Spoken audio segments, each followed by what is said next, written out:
Shalom, family. Good to see you here. Hope you're doing well. Boy, it's been a long day for me, that's for sure. So, I hope everybody is enjoying your evening right now. Well, they just dropped, the DOJ just dropped some more thousands of pages of the Epstein files. And I was looking at the timing of this, and I think they dropped it at this time because they're hoping that people will be so tied up and busy focusing on the holidays that they won't look at these Epstein files. Well, he's wrong because people are definitely looking at the Epstein files and they're online chattering about it. So this one is pretty bad, y'all. There is an incident in there that speaks of Donald Trump and Epstein graping a woman at the same time. And Donald Trump's name appears again, just like it did the last time. Uh, Pages drop multiple times, and it's not good. It's not good. You know, if this was, let's be honest with you, y'all, if Donald Trump was a black man, his ass would be in jail. You know how incriminating this stuff is that's coming out in the Epstein files. And as people read through the thousands of pages, it's going to be even more damaging things that are going to come out. Now, Pam Bondi is trying to make everybody believe, well, it might say these things, but it doesn't make it true. Then what would be the purpose in putting Ghislaine Maxwell in jail if things are written, but it's not true? Then doesn't that kind of diminish the fact that she's behind bars? So, yeah, I think before it's all said and done, I will not be surprised if Pam Bondi is debarred. Seriously, she loses her ability to practice law. But her and Cash Patel, they are a trip. They got every excuse under the sun for Donald Trump. And at the end of the day, it's not going to do any good. And it just proves once again what many people have been saying. Donald Trump is only the sitting president because he fears going to jail. And when you read these files, that's exactly where he belongs. He doesn't need to be no sitting president. He needs to be behind bars for real. So let me share my screen. Oh, before we get started, I just want to, let me see here. I just want to give you a reminder. This is the final day to get your 30% off of 12 Tribes on Earth hair products. So you have until midnight to get in your order. If you want to take advantage of the discount, this is the final day. So I did put some butter and edge growth butter out there. Um, Unfortunately, I'm not going to be able to get more Botana oil out until at least another 24 hours. So, but that will be coming out nevertheless. So, everybody, if you want that last minute discount, you still have time to get it. All right.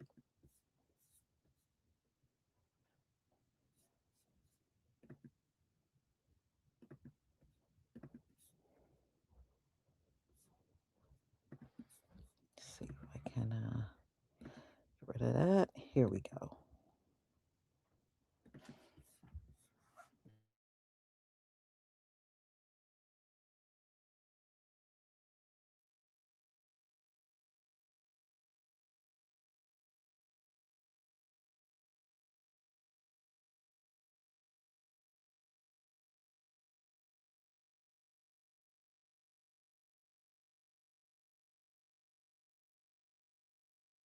All right. Give me a one if you can see my screen. All right. Thank you.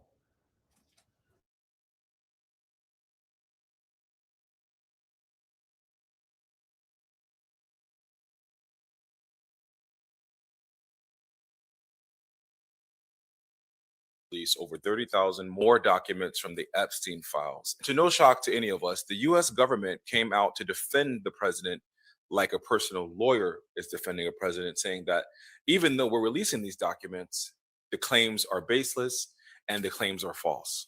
Isn't that strange? There are two really incriminating and damning pieces of evidence. One is a letter that Jeffrey Epstein sent to Dr. Nasser, who was also a egregious person that was an Olympic coach that was abusing women and young girls, in which he was stating that unfair that they were in jail for their love of young women when Donald Trump also loves young girls and shares the love for young women, which is disgusting. We've had this letter since 2019. The letter has existed since 2019. The Associated Press reported on this letter in 2023. But now, all of a sudden, within a couple of hours of this letter being made public, the DOJ has deemed it to be fake. Whenever Donald Trump's administration says something is fake news, it's usually true. And that we know to be true. Second is proof that Donald Trump paid to sexually abuse a young woman multiple times. He participated regularly in paying to force me to have sex with him. And he was present when my uncle murdered my newborn child and buried it in Lake Michigan. This is talking about our current president, Donald Trump. And the fact that the government comes out and says, oh, these files are fake. Oh, the letter Jeffrey Epstein made is fake. All the claims against Trump was fake. So everybody else in the files is considered guilty and real, like Bill Clinton, but everything in regards to Trump is fake. This is who you guys are supporting.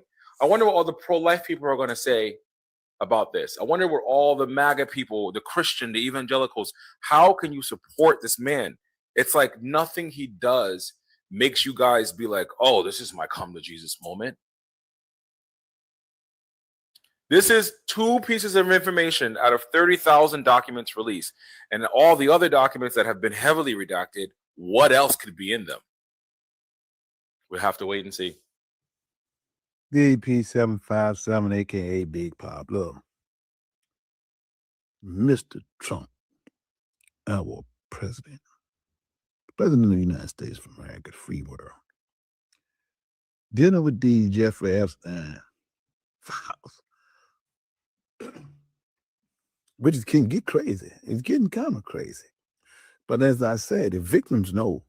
They know.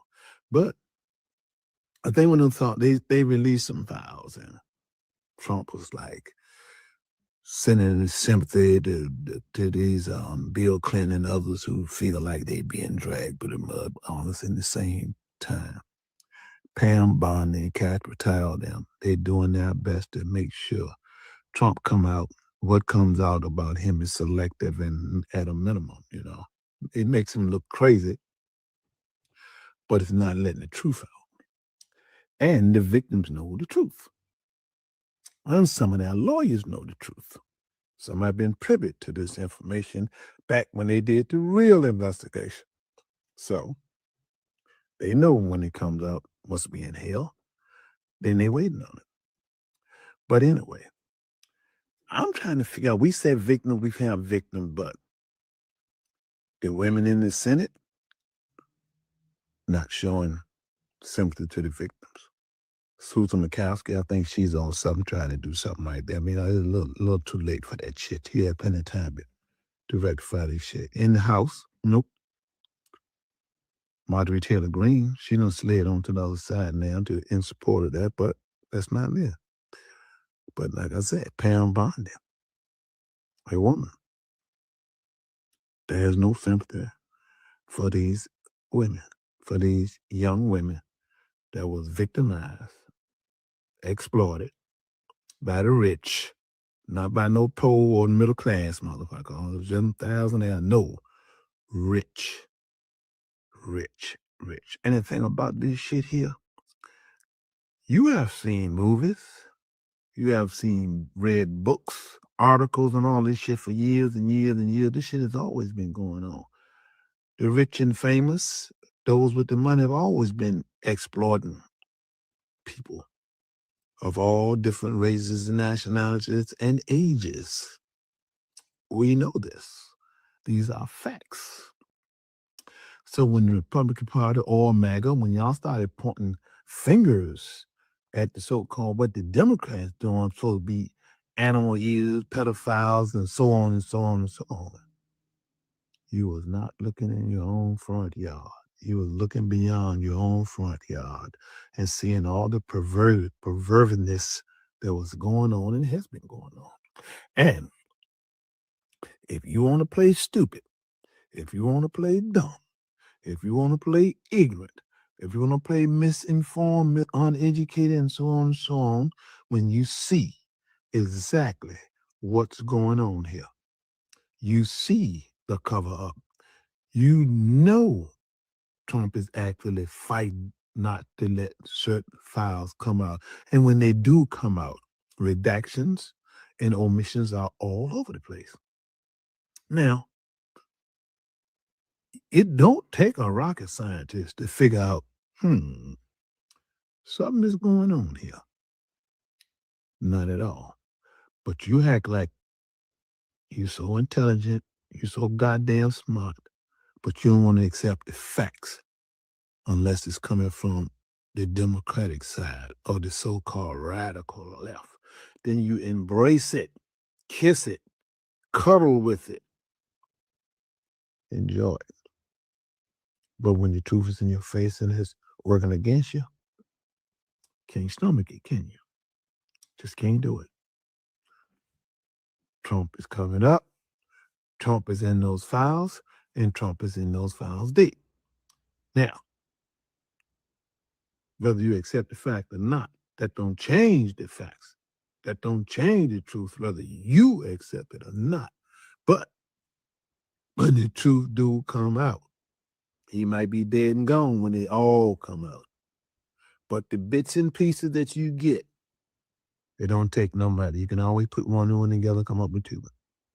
Peace. I am no longer supporting this administration. I redact any support I've ever given to him, Pam Bondi, Kash Patel.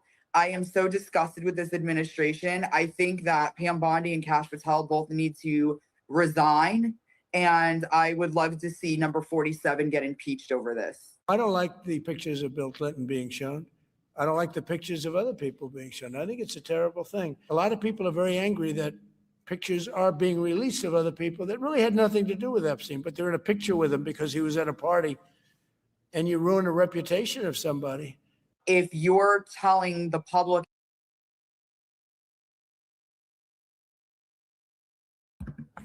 So really, Donald Trump is only concerned about the perpetrators' pictures being shown. That's all he's concerned about. Oh, well, Bill Clinton, we know what Bill Clinton is, just like we know what Donald Trump is. So Donald Trump's only concern in this whole thing are the perpetrators that went to Epstein and violated these teens and girls. That's his only concern, them being seen in pictures. But as far as Pam Bondi and Kash Patel, somewhere down the line, Donald Trump will either turn on them or they'll end up resigning on their own. That's what I think will happen. I think his cabinet is not going to stay intact. I really don't. Because I watched Kristi Noem. She did a 30-minute Q&A in front of one of their committees. They slaughtered her. And I think many of them are not going to be able to hang on. Donald Trump is putting too much pressure on his cabinet to hide his secrets. And somewhere down the line, they're going to get tired of it. They are. Because they're already getting dragged over it. It's just a matter of time.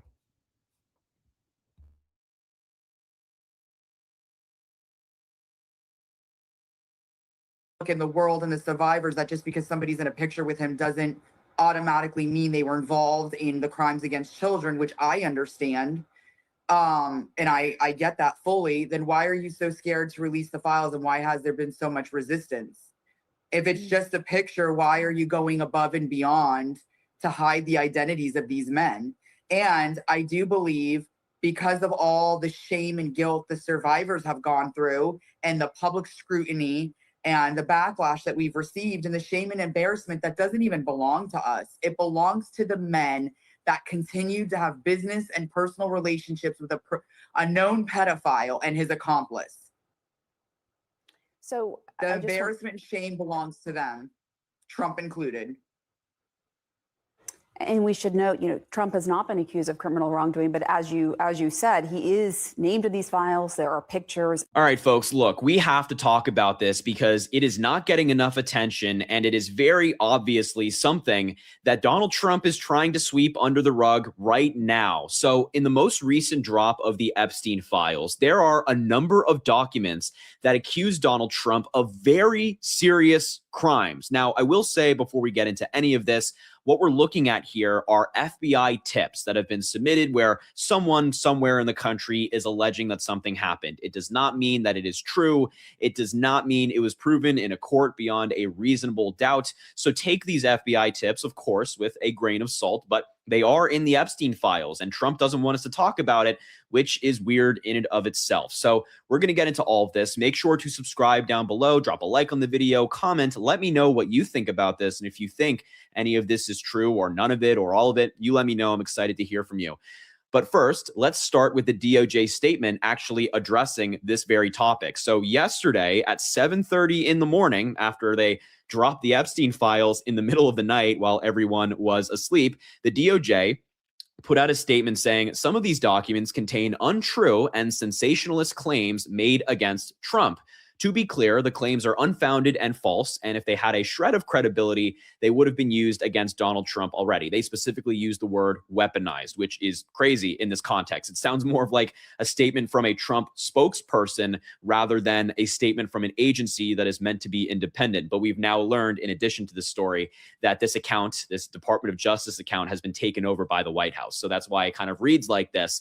But what's weird about these documents is that these FBI tips we're about to look at, in the Epstein files, there is no documentation on whether they actually followed up on these tips. There's no investigation. So either they didn't investigate or they did investigate and the files aren't included. So we shall go through them now. Let's start here where prosecutors, and this is Steve Bannon, who we've seen a lot of photos of with Epstein in recent days as part of all these files coming out. But prosecutors reviewed Steve Bannon's iPhone as part of their We Build a Wall scam, where he was investigated and indicted for it.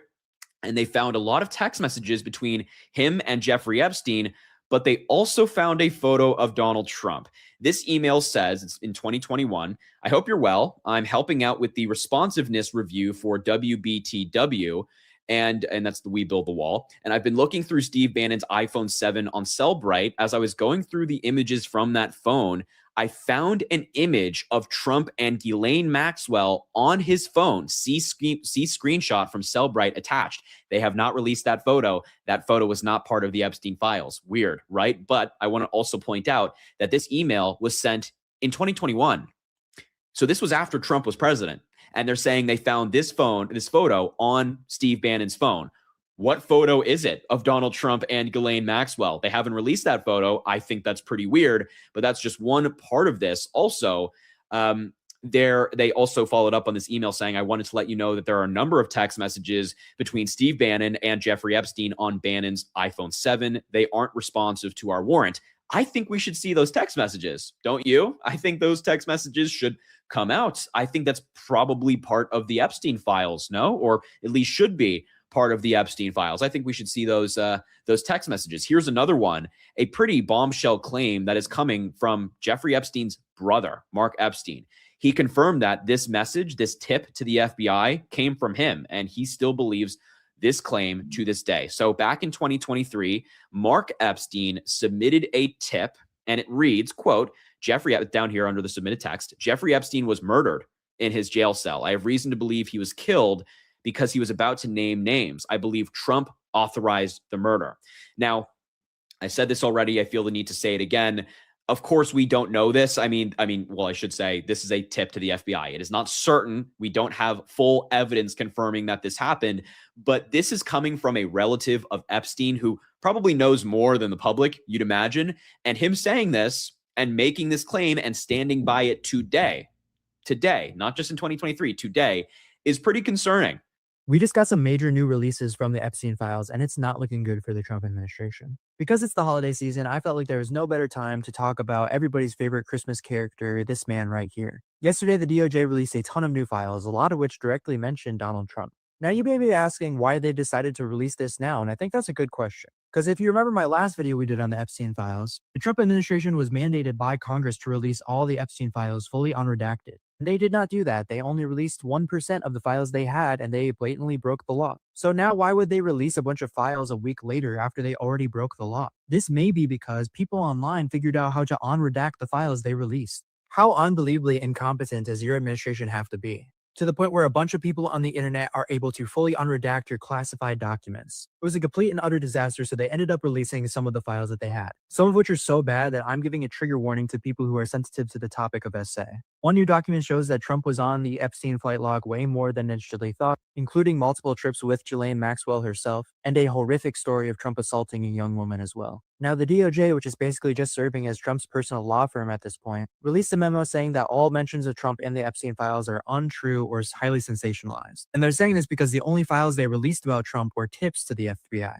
Now, some suspect that this only allows them to appear as transparent when in reality they may be holding significantly worse information. Even with this information itself, this is unbelievably disgusting and horrible. I'm sure some people in the MAGA cult will try and say that all of this is just fake news, that it's all just tips and nothing highly substantiated. But can you imagine if the roles were reversed, if this was Biden or Obama, what they would be saying right now? Mind you, the same people who are probably going to defend their president assaulting kids, over 56% of those people believed in QAnon. In fact, these conspiracy theories were even pushed by Trump himself. And not only has he been pushing these conspiracy theories because he knows it adds fuel to the fire that is his followers, when he realized he was going to get caught up in the middle of it, he tried to back away as quickly as possible. This entire administration is lying to you. They think you're stupid. They think they can hide this right in front of your eyes. Everyone in this administration who is breaking the law by not releasing the fully unredacted files like Congress mandated should be held fully accountable. This goes beyond politics. This is a nonpartisan issue. In no way should the government break the law and hide a scandal at this scale. And I hope we see justice for all involved. Okay, so we have some breaking news. Newly released Justice Department records show that Donald Trump was named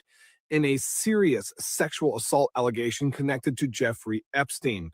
It's right here. This is proof. Here's the PDF file that you can look for yourself on the FBI website before it's gone. An FBI intake report dated October 27, 2020 documents a claim related to federal authorities involving a woman who said she was sexually assaulted by Jeffrey Epstein and Donald Trump together. This is an actual allegation that was reported to the FBI. The claim was not mentioned in court yet. Trump has obviously denied any and all wrongdoing, and he has never been charged in connection with any Epstein's crimes.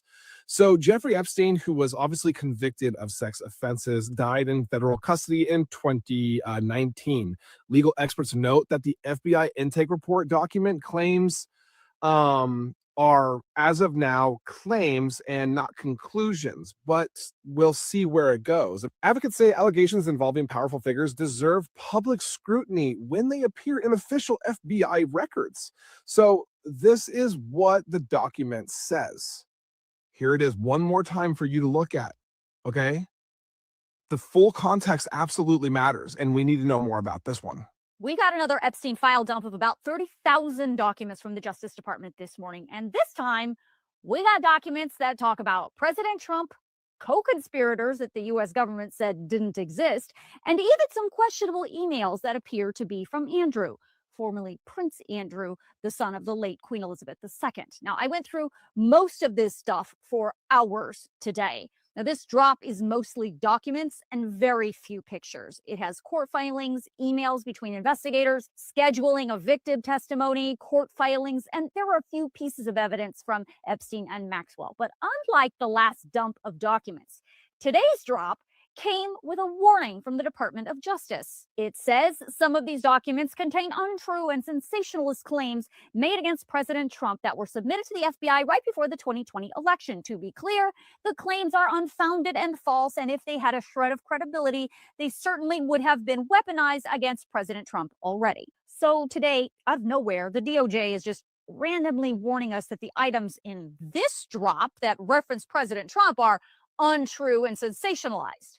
let's be clear, the DOJ has not released any such statement about anyone else whose name or image has been released in connection with these Epstein documents. Strange that they did it today. But what's also strange is why the DOJ released that statement. Perhaps it's because they were anticipating people would find this letter from J. Epstein to another prolific pedophile, Larry Nassar, dated August of 2019. In the letter, the writer says to Nassar, "We share one thing, our love and caring for young ladies." The letter goes on to say, "Our president," who in 2019 was Donald Trump, "also shares our love of young, nubile girls." The letter also appears to address Epstein's suicide by saying, "As you know by now, I have taken the short route home." Almost immediately after that letter started to be reported widely, the DOJ put out yet another unusual statement, this time looking into the validity of that particular letter,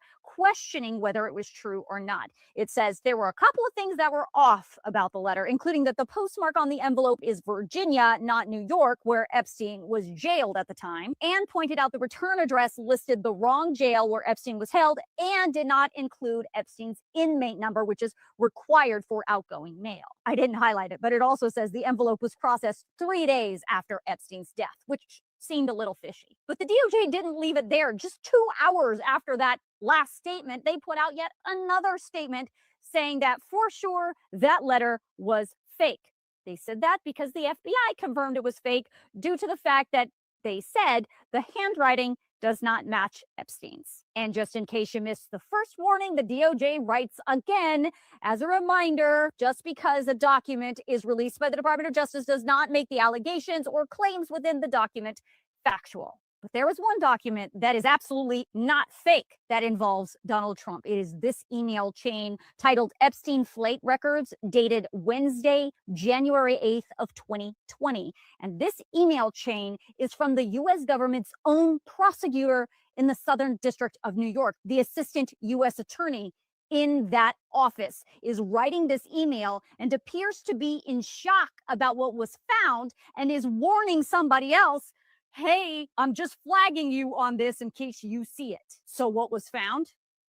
Right there, the assistant U.S. attorney says, "Wanted to let you know that the flight records we received yesterday reflect that Donald Trump traveled on Epstein's private jet many more times than previously had been reported or that we were aware." It goes on to talk about how Trump is listed as a passenger on Epstein's jet at least 8 separate times between 1993 and 1996. At least 4 of those times, Ghislaine Maxwell was also on that plane. It goes on to say that Trump was on the plane with his then wife and his kids, but then it says on one flight, according to the assistant U.S. attorney here in the Southern District of New York, the only passengers listed on the Epstein jet manifest were Epstein, Trump, and a then 20-year-old whose name is redacted. And then on 2 other flights, 2 of the passengers were women who would then become witnesses against Ghislaine Maxwell. Donald Trump's name appears in some other evidence included in today's drop that also does not appear to be fake. Now, there are a series of phone messages that look like this, dated from 2004 and 2005. All of them are phone messages for Mr. J.E. or J.E., Jeffrey Epstein. This one you can see is from September of 2004. And the message to Mr. J.E. is, "She has females for Mr. J.E." In this one from November of 2004 to, again, Mr. J.E., it says, "I have a female for him." And in this one from January of 2005, again to J.E., the message is, "I have a female for him." Then there was this picture of 4 messages, all to J.E. These appear to be from November of 2004. Pay attention to this one to J.E. that is from 5:15 p.m. and it is a message from Donald Trump. So we know that Trump and Epstein were still in contact around 2004 and 2005.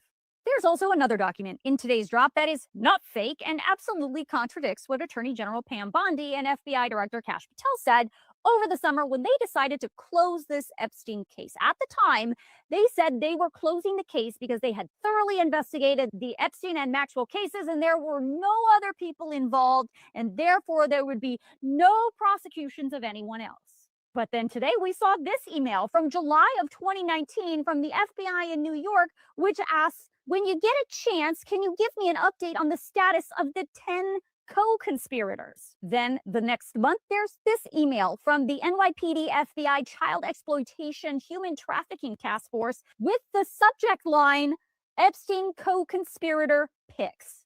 10 co-conspirators? Co-conspirator pics? I thought Pam Bondi and Kash Patel said there were no other co-conspirators. Now all of a sudden there are 10?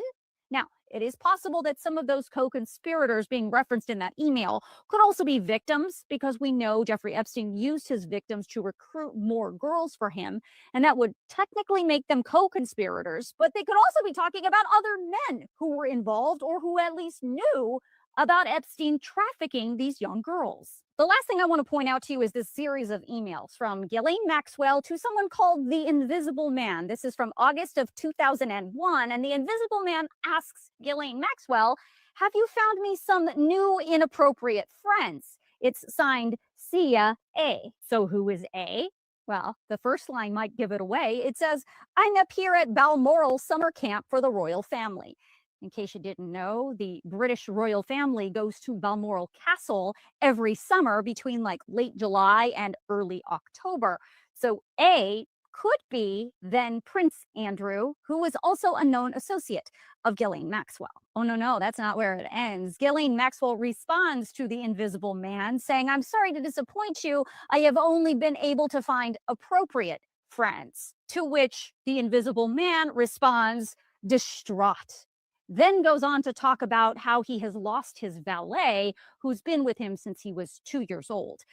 I mean, I don't know who else would be going to Balmoral Castle with the letter A, who also has had a valet since the age of 2, other than perhaps Prince Andrew. So after that exchange, a short time later, of course, it was exposed that Andrew had ties to not only Ghislaine Maxwell, but also some Epstein survivors, to which the then Duke of York, Prince Andrew, put out this official statement in November of 2019 saying, of course, I am willing to help any appropriate law enforcement agency with their investigations if required. Well, the U.S. Department of Justice said, bet, we want your help in this, Prince Andrew. To which, just a few months later, Andrew's lawyers sent this email to the US DOJ that said that the prince was not happy with the treatment he was getting from the US Department of Justice. So his lawyers said, we cannot advise the Duke to speak to prosecutors who cannot be trusted to deal with him fairly. The government accidentally unredacted a file of Trump having fun with one of Jeffrey Epstein's mystery girl. In case you were wondering whether or not the Department of Justice is redacting the Epstein files to hide Donald Trump's name from them, they 100% are, and I'll prove it to you right now. I was just sent an email that shows the Department of Justice under Attorney General Pam Bondi may have made an embarrassing mistake by releasing 2 of the exact same documents, identical papers, one with Donald Trump's name and the other with Donald Trump's name blacked out throughout the entire page. As you can see, the first document on the top outlines a girl's relations with Donald Trump and everything that happened, and the bottom document shows the exact same paragraph, but Trump's name blacked out in every single instance. In case you want to check yourself, the document with the redactions is 1296-17. The document without the redactions is 1332-16. This then begs the question, how many other documents in the 2.5 gigabytes that were released, despite there being 300 gigabytes that are still being held by the... We're now learning that the names of politicians were redacted from the Epstein files today, and that likely includes Donald Trump's name. So Fox News, of all people, reported earlier today that the Justice Department redacted names and identifiers of victims, which is good, that is required by the law. But also, Fox News Digital has learned that these same redaction standards were applied to politically exposed individuals and government officials, which means that people like Donald Trump think it's as important for their name to be redacted as it is for the victims' names. Well, that's really weird because I looked through the files and Donald Trump's name is in there and it's not redacted. Yeah, which is weird because if Donald Trump was trying to protect himself, why then is his name unredacted in the files? And what do you mean that Fox News has learned that certain politically exposed persons and politicians' names were redacted? Because Congress, when they passed the transparency law, actually required it. Yeah, see, look, you can see right here when Congress passed the Transparency Act, they actually required certain categories of people and information to be redacted. Victims, for example, and stuff down here, things that are established by an executive order to be kept secret in the interest of national defense or foreign policy. But this one right here is the one that Fox News apparently just learned about. Things that would jeopardize an active federal investigation or ongoing prosecution. You see, now, this is the weird part, because if Donald Trump was trying to protect himself, then he would be redacting his own name under that category. And yet Donald Trump's name is all over the Epstein files. And in every instance of his name, as we've always known, it shows that he did nothing wrong. But you know whose names are quite possibly the ones that are redacted? The people that have been funding and supporting and that Harry has been rubbing elbows with for the last several years, Democrats. That's whose names are probably hidden behind those redactions. You see, the reason why you're not seeing a bunch of politicians' names show up in those files like you would expect is because Donald Trump has ordered the Department of Justice to investigate the Democrats that have been involved with Jeffrey Epstein, like Bill Clinton, Larry Summers, Reid Hoffman, JP Morgan Chase, and many others like Catherine Rumler, who now we know was best friends and possibly the attorney for Jeffrey Epstein. This is why you're not seeing a whole bunch of politicians' names. It's because they're under investigation for the crimes that they possibly committed. And most of those names that are under redaction right now and under investigation are the exact people that Harry has been shilling for. You've seen the headlines. You've seen the frantic updates on social media, the capitalized letters screaming about justice, retribution, and the end of the republic. It feels like we are watching the season finale of a particularly dark reality show, one where the writers have decided to throw every possible plot twist at the wall to see what sticks. But I want you to pause for a second, turn down the volume on the spectacle, and look at what is actually happening underneath the noise. Because if you strip away the partisan shouting, what we are witnessing right now isn't just a legal battle or a political feud.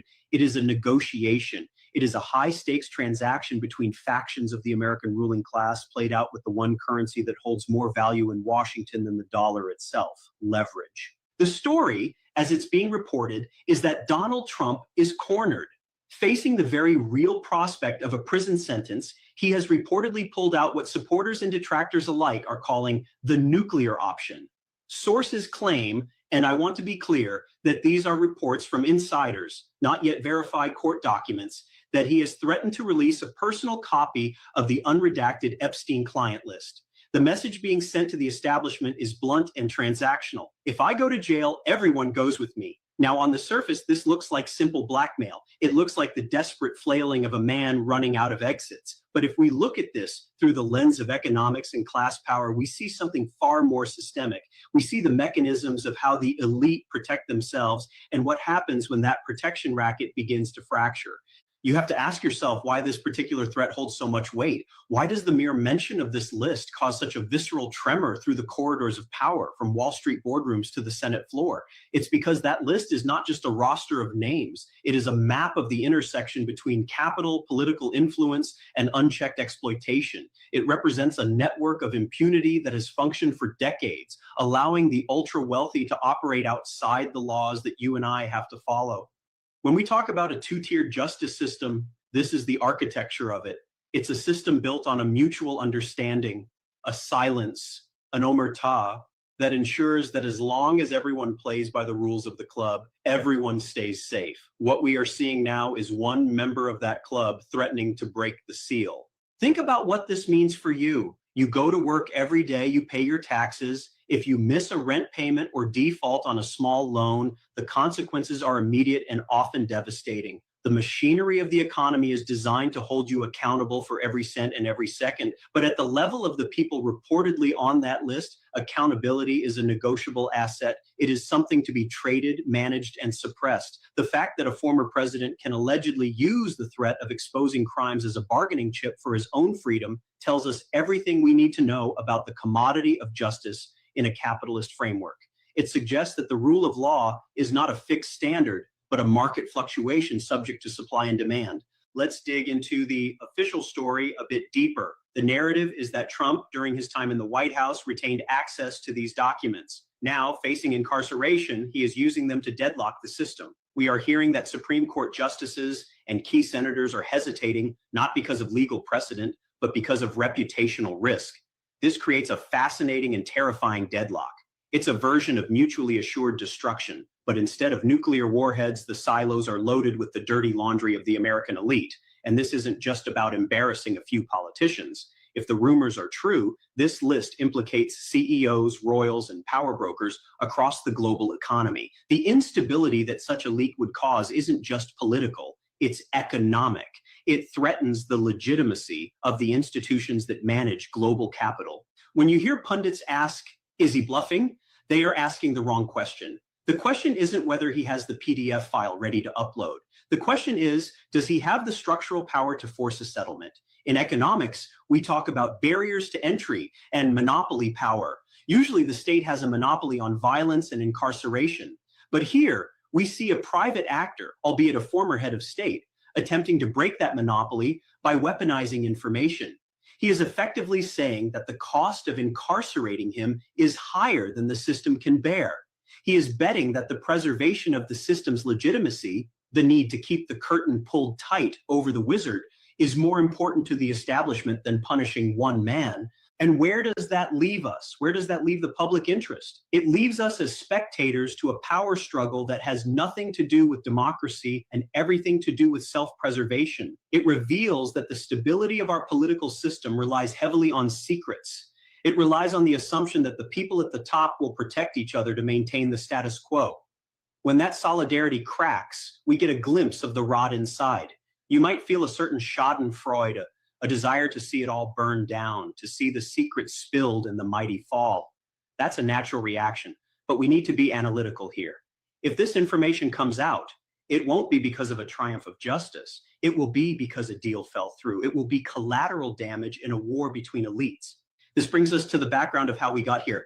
We didn't arrive at this moment by accident. This situation is the product of decades of deregulation, financialization, and the steady erosion of public accountability. We have allowed the accumulation of wealth to become so extreme that it has created a class of people who believe they are untouchable. Epstein wasn't an anomaly. He was a service provider. He provided a service to a class of people who are used to buying whatever they want, whenever they want it, without consequence. The economy we live in incentivizes this behavior. It rewards ruthless accumulation and shields the winners from the social costs of their actions. When you look at your own life, think about the rules that constrain you. Think about the credit score that determines where you can live, the background check that determines where you can work. Those are systems of control. They are designed to manage the working class. But at the top, the only control is leverage. The only check on power is other power. That is what we are watching. We are watching a hostile takeover bid for the justice system. And just like in a corporate raid, the assets are being valued, the liabilities are being calculated, and the fate of the company, in this case, the country, hangs in the balance. The irony, of course, is palpable. A man who built his brand on the projection of wealth and power is now using the ultimate symbol of elite corruption, the Epstein file, as his shield. It's a Ouroboros of scandal, a snake eating its own tail. But we cannot afford to just be entertained by this. We have to understand the mechanics of it. We have to understand that this threat is only possible because the system was built to keep secrets in the first place. If justice were truly blind, if the law applied equally to the billionaire and the bus driver, there would be no leverage. The list would have been public years ago. The crimes would have been prosecuted. The fact that they weren't, the fact that this information has been hoarded and hidden, is what gives it its value now. It has been banked like a savings bond, maturing over time, waiting for a rainy day. Well, it's pouring rain right now. I want you to think about the institutions involved here. We are talking about the Department of Justice, the intelligence agencies, the courts. These are the pillars of the state, and yet they seem paralyzed. Why? Because in a capitalist democracy, political power is often just an extension of economic power, and the economic power represented on that list is likely staggering. We are talking about the people who own the banks, the media companies, the defense contractors. To indict that network is to indict the engine of the American economy itself. That is the calculation being made behind closed doors. It's a cost-benefit analysis. Is the cost of letting Trump walk lower than the cost of blowing up the entire ruling class? This is why I always tell you to follow the incentives. Don't listen to the speeches about no one is above the law. Look at the incentives. The incentive for the establishment is survival. The incentive for Trump is survival. And when two survival instincts clash, things get ugly. But notice, who is not at the negotiating table? You aren't. The victims aren't. The working class isn't. We are the collateral. We are the ones who will have to live with the consequences of whatever deal is cut or whatever chaos is unleashed. If the list leaks, the fallout will impact trust in every institution we rely on. If it doesn't leak, it means a deal was made and justice was sold. Either way, the system reveals its true nature. Let's look at the mechanics of this leverage. How does a single USB drive or a cloud password hold an entire government hostage? It comes down to the concept of systemic risk. In 2008, we were told that certain banks were too big to fail because their collapse would pull down the entire economy. What we are seeing now is the political equivalent. Individuals who are too big to jail because their exposure would pull down the legitimacy of the entire state. The people reportedly on this list aren't just random individuals. They are nodes in the power structure.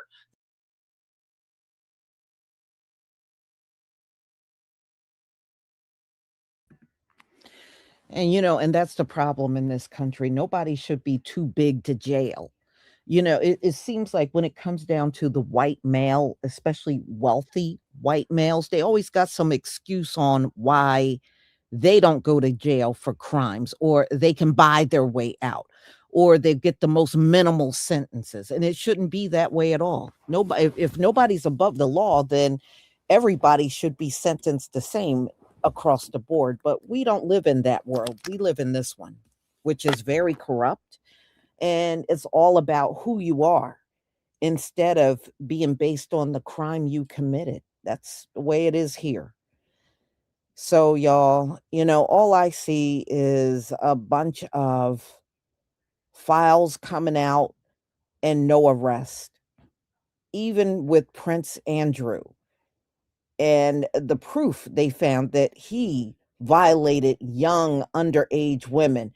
What did they do? Just took some title away from him and pushed him off into another mansion. That ain't no punishment. What the hell? That ain't no punishment. And it just goes to show you the system is scared to go after an extremely wealthy white man. And that's what it comes down to. If you are wealthy and white and you have influence out here, the system is saying, okay, I know what you did was horrible, but we're just gonna let you get away. And if we do punish you, we might do something like fine you $100,000 or something ridiculous. That's what they do.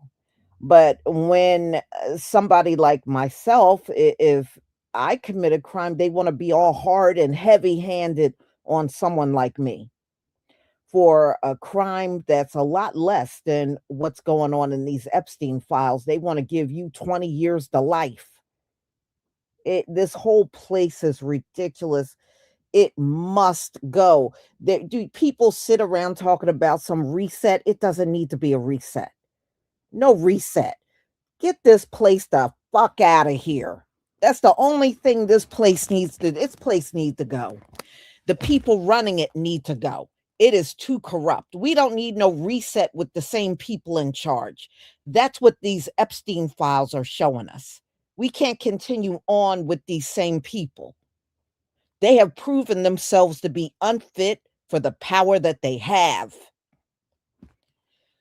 So, y'all, I am going to go ahead and conclude. Yeah, the Most High will destroy Donald Trump, and it is happening. It is happening. So, y'all, let me tell you something.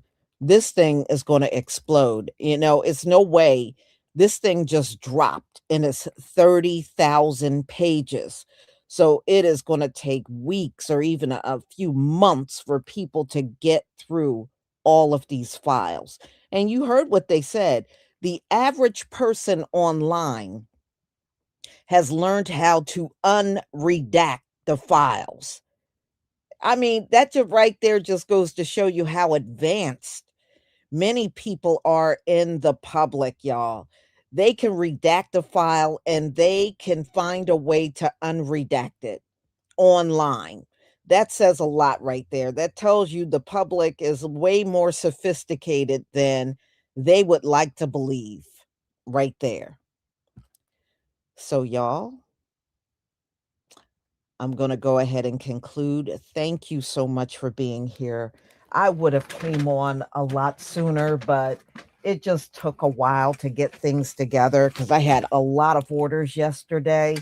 Plus, I had to make some more edge growth butter, and I got that made. And I still got some set aside. So even if, what I have posted sells out tonight, I got more I can post tomorrow. So, y'all, I just want you to take advantage before everything goes back to the regular price as of midnight, the 25th. So, I will see you all tomorrow. I'm going to come up with a nice lineup for us to go through because there are so many things to speak about. Shalom, family.